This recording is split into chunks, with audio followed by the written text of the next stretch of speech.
dineliver lang niya po, sa kita lang po kami doon sa Bolivar disease. Dinala niya lang yung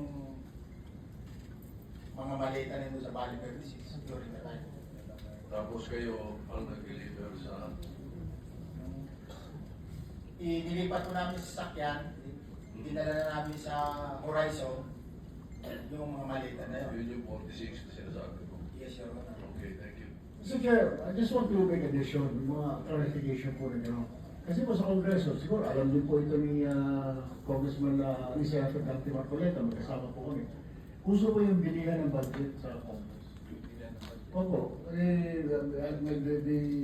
ng budget po, si Senator Marcoleta kinatest to this.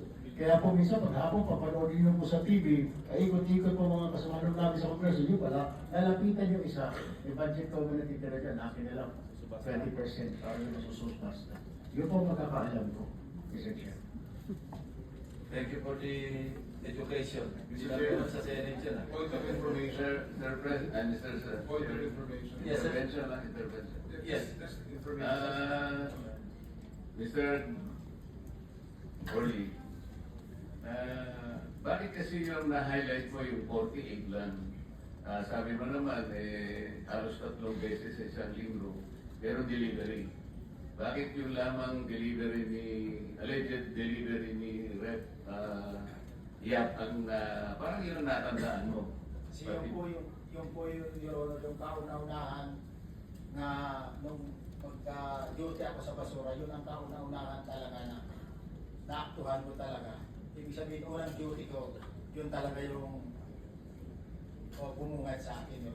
Pero marami kayo, may backup, kung may advance party na. Ilan ba kayong, sabi mo galing ka sa Marines, ilan ba kayo talaga yung nagsisilbi kay Rep. Saldico?